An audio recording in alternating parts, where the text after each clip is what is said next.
What's up, everybody? Welcome into the Sports Talk with Hawk podcast live on Twitch. For those of you who are now watching on YouTube the following morning, this is what the goal is.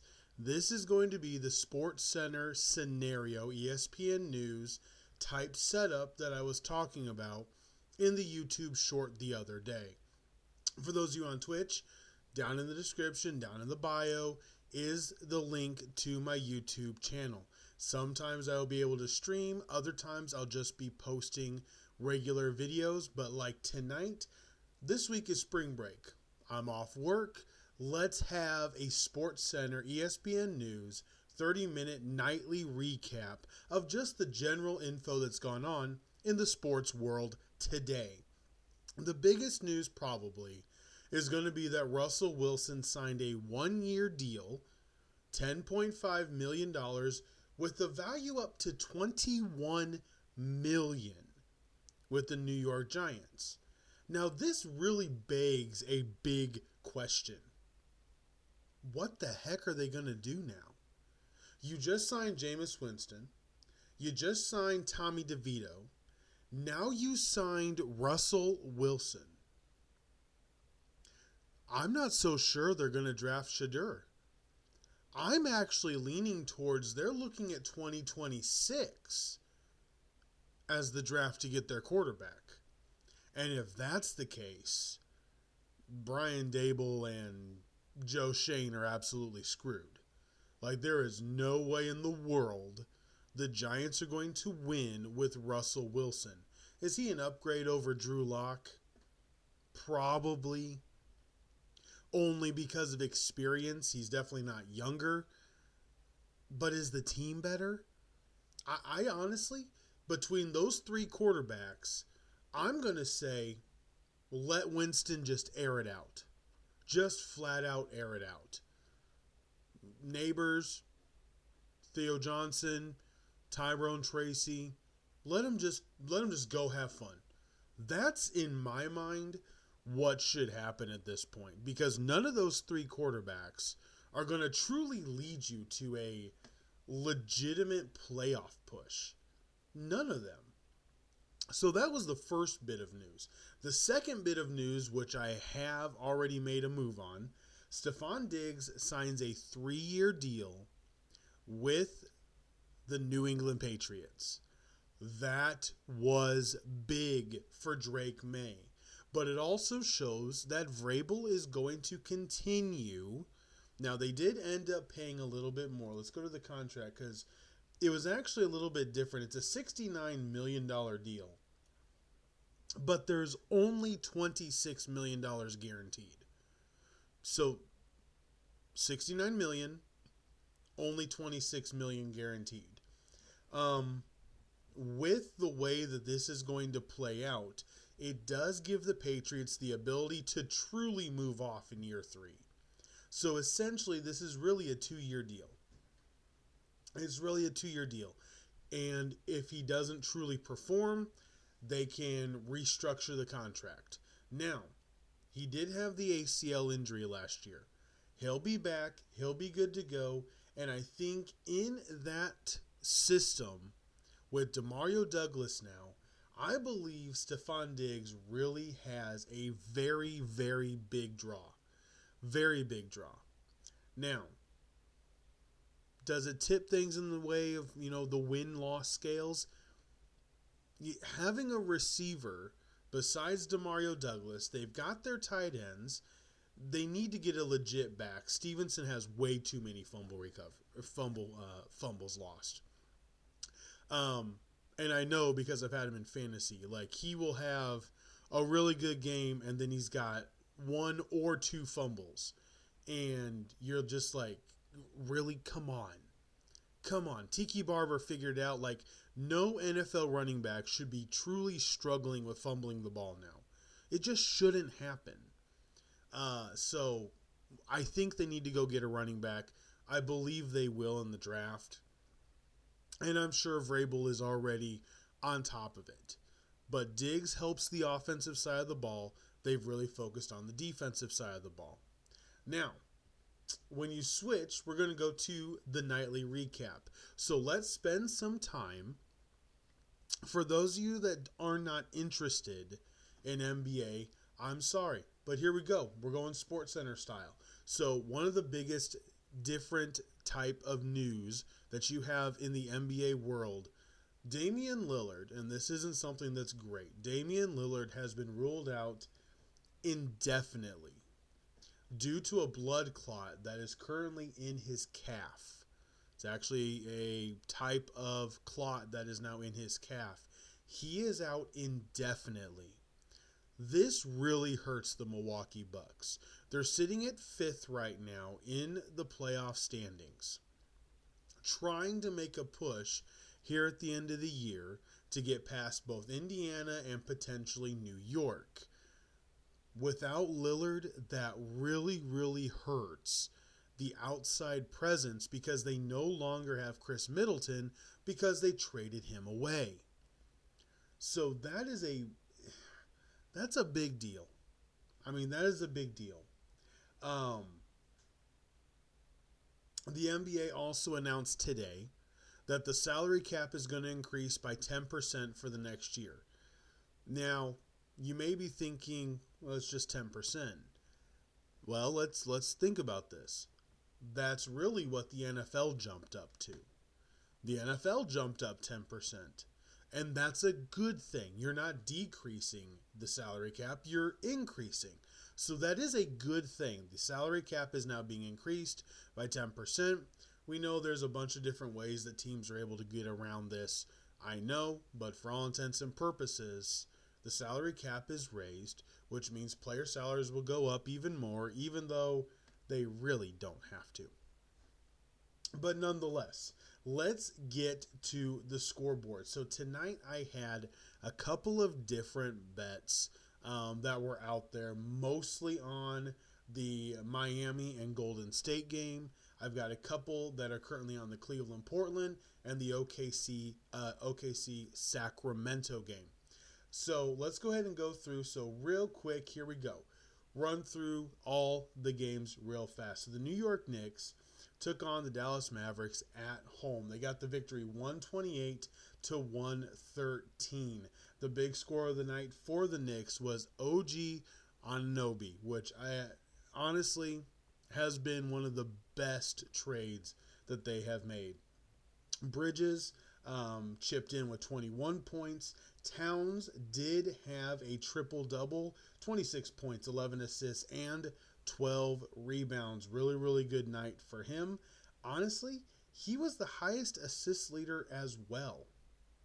He had 11 assists.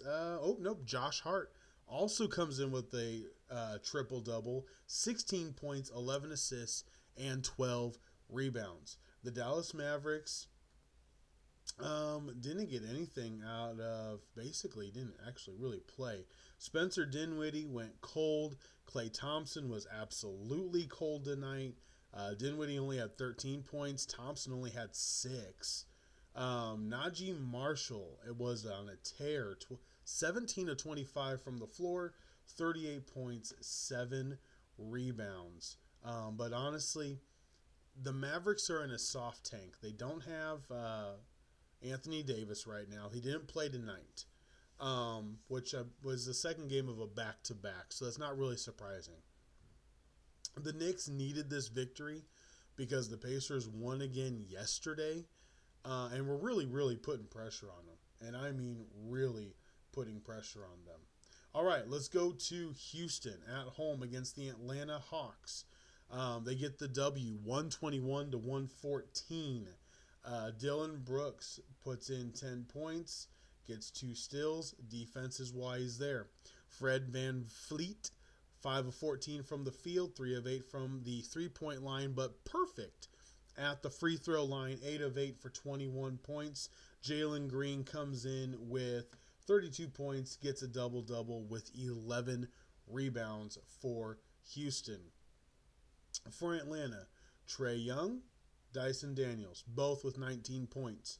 Trae Young dished out 12 assists. Dyson dished out 10 assists. So great assist nights, double-doubles for both of them.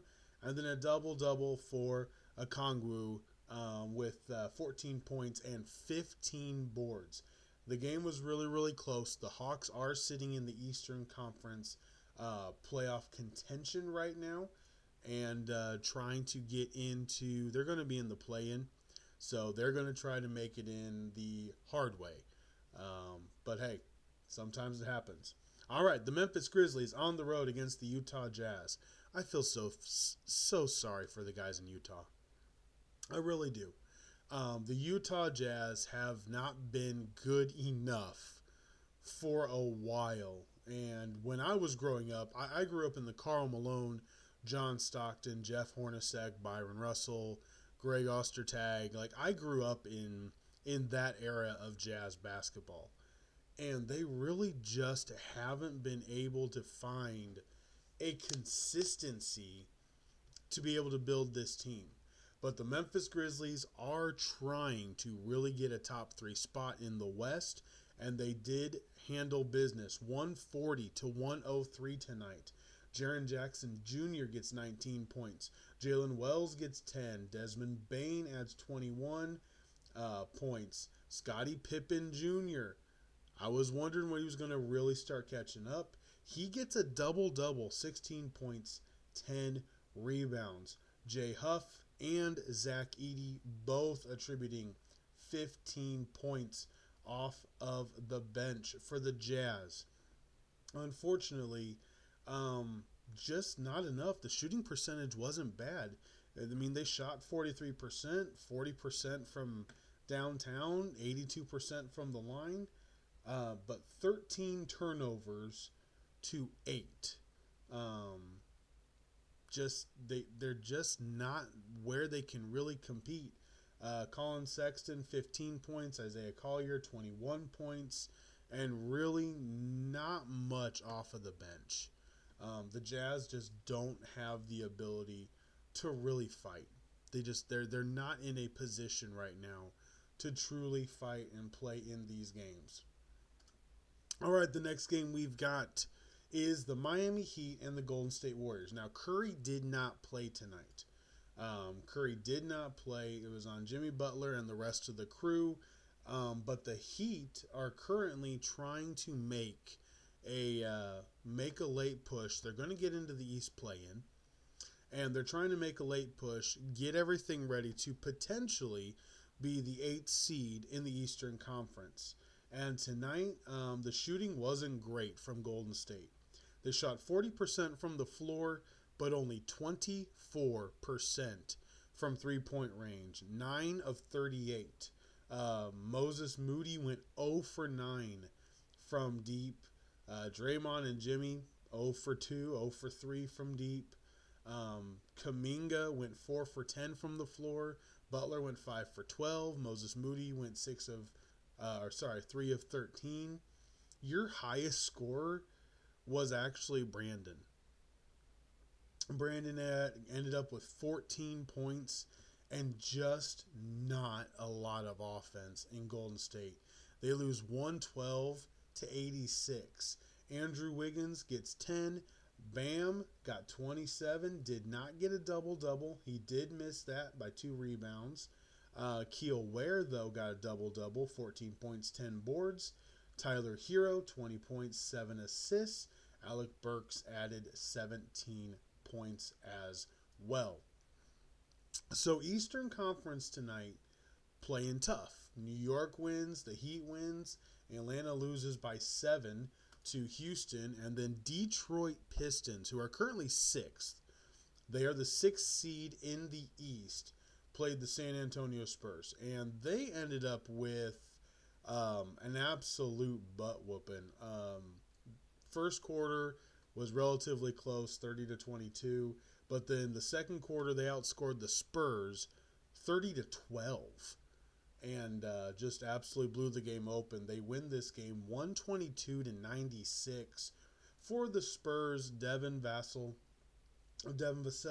26 points, 6 rebounds. Not a bad night. Stephon Castle, 19 points. Once again, not bad. But Harrison Barnes was cold, and I mean ice cold. 1 of 9 from the floor, 1 of 7 from three-point range for only 9 points. However, the Pistons looking pretty good, almost 50% from three-point range, and seemingly everybody got involved. But Marcus Sasser getting involved, 26 minutes, 9 of 12 from the floor, 5 of 7 from three-point range, 27 points. Only one player did not play for the Pistons tonight. Starters kind of look like they got a little bit of a rest. No starter played over 27 minutes. So definitely impressive. Great win. Great win for the Pistons. With the way that the Bucks are now, the Bucks with Damian Lillard being out, this could really, really change everything. I'm not going to lie. This could put the Pistons in the driver's seat to be able to get to that 5th slot and get over and potentially have a better lineup for game number 2. The Pistons are getting hot, and they're a young team. I really like how they play. I really like what they do. They kind of came out of nowhere. This has been the last basically month and a half, just a resurgence from the Pistons.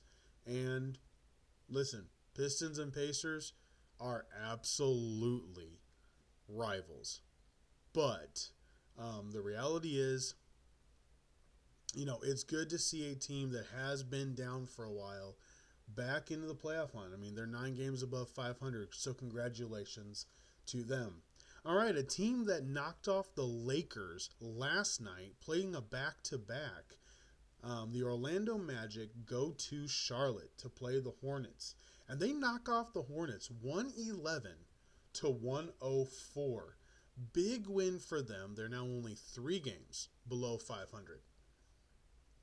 Pablo had 32 points, 6 assists, 7 boards. Franz Wagner was cold from the field. He was 8 for 22, but he got 9 of 10 at the free throw line, 26 points. Wendell Carter pulled down 11 boards. They only had 4 come in off of the bench. Anthony Black got 20 points, 8 of 18. Shooting tonight, they were 45% from the floor, 31% from 3. They outscored the Hornets by 7, so it was tied heading into the fourth quarter. They outscored them by 7 in the fourth quarter. For the Hornets, LaMelo Ball, solid night, 9 of 13 from the floor, 25 points, 9 assists. Mark Williams, 13 rebounds, 8 points. Daquan Jeffries, cold, 3 of 11. That hurt him, only 7 points. Yusuf Nurkic, 5 points. Yeah, they didn't get a ton of help from the bench. They shot 42% from the floor, so about 3.5% lower than Orlando. Really good game. Came down to the fourth quarter, but congratulations to Orlando getting that W. So the current update, before we close out this part of the podcast tonight, OKC is currently up 7 minutes to go in the third quarter, 68-58 over the Sacramento Kings. Cleveland, same thing, up over the Portland Trail Blazers with 8 minutes left in the third, 69-62. All right, so we've got a couple days until everything kind of runs back around. But I want to talk about some of the March Madness. Let's stay on basketball for a while. I don't know about you. My Final Four is still intact. And I want to go over a team that I didn't think really had the ability to fight the way that they have. And I am deeply impressed with how they've played. And that is the Arkansas Razorbacks. They have been playing solid defense. Now, some teams have just gone cold from the line, but they have been playing some solid defense. Texas Tech better be ready to play this game out. Another game, another team that I just didn't know how it was going to work. Championship, tournaments, the ability to make original or traditional shots becomes important. That's why most people will just watch the NBA playoffs and won't watch the season, because it looks like 2 completely different games. The intensity is different. The amount of effort that's put in on the floor is different. Players care once it's the playoffs. So because of that, you get back the 18-foot jump shot. You get back the pick and roll, the screen, the hard defense. That's what makes the NBA playoffs fun to watch. Well, that is why I love watching March Madness. It is one of my favorite times of the year. Football is my most favorite. There's no doubt about that. But if you're going to go between Major League Baseball playoffs, NBA playoffs, NASCAR final, NASCAR chase, PGA golf, the Masters is something. It's a one-off event that I really look forward to watching. I love watching the Masters.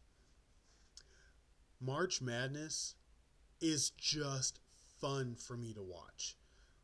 The passion these kids have for just a chance, because you're there. You're in the big dance.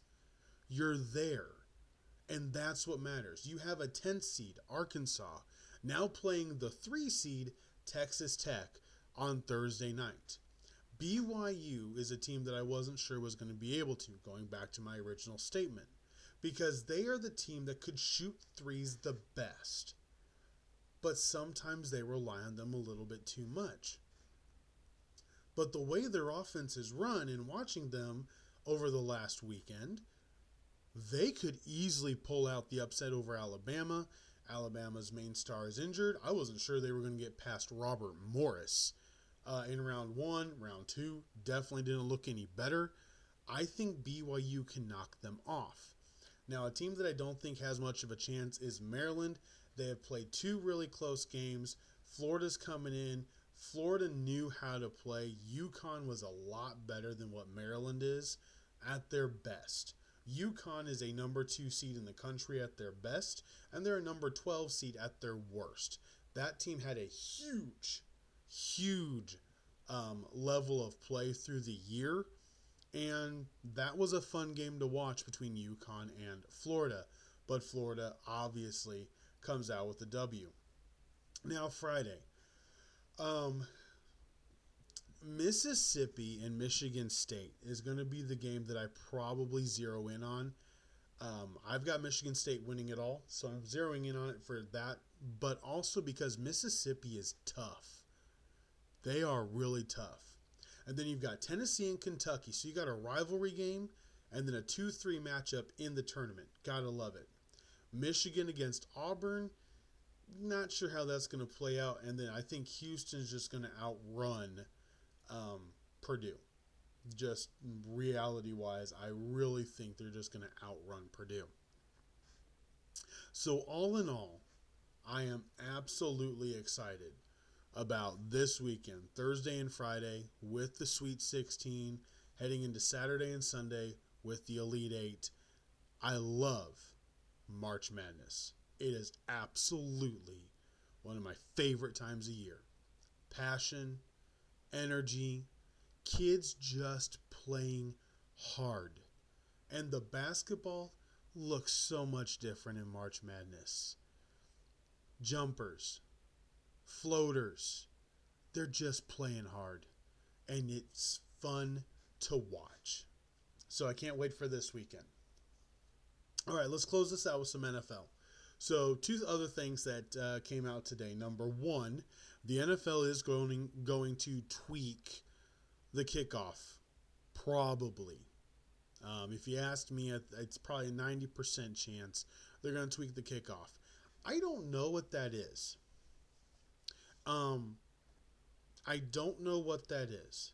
If you want the ball to always have to be returned, then just say the ball always has to be returned, and it cannot be kicked into the end zone. I think that's simple. They want it to become a football play. I noticed way less injuries. Let's not even pretend. Way less injuries. I noticed that. There wasn't a bunch of stoppages after all these kickoffs. So that's fantastic. It did what it was supposed to do. Make them return it. I'll be happy. Defense and special teams getting more return touchdowns. You're going to have these people picked in fantasy. We will do a fantasy episode. My fantasy football league has really kicked into high gear. End of free agency. We've had multiple trades. People are moving pieces around. So I will give the update on that and a couple other things as well. The second piece is J.J. McCarthy has not been told by the Vikings that he is going to be QB number 1. But we have heard reports that they're not going to go after Rodgers. And they didn't go after Russell Wilson. So I don't know what they're waiting on. I really don't. I would have already told the kid, hey, this job is yours. Go prove us right. But evidently, that's not what they're going to do. So, there we go. March 25th, Sports Nightly Recap. Hopefully you guys enjoy this. This is what I want to be able to do. This is what I want to be able to do. the ESPN news. It may end up being the following morning, which is probably what's going to end up being. I'm just off work this week, so it works out on a Tuesday night for me to do this. My goal is to do this the rest of the week as well, and then we'll figure it out when I go back to work next week, as it's spring break this week. So I appreciate you guys for hanging out. For those of you on YouTube, make sure to subscribe and like the podcast. Hopefully we'll have some more coming up. I got a lot of ideas, been working on stuff over the weekend. Super pumped about what we may be able to do. Been working on all this with Twitch and the different things, the different backgrounds. I'm super excited, so I cannot wait for that. But for a Tuesday night, you guys are heading into Wednesday. If you're on YouTube, you're on Wednesday. Make it the best day you can. As always, make it the best day that you can. Have a fantastic Wednesday, and until next time, for Sports Talk with Hawk, I am Hawk, and I'm out. Have a great night.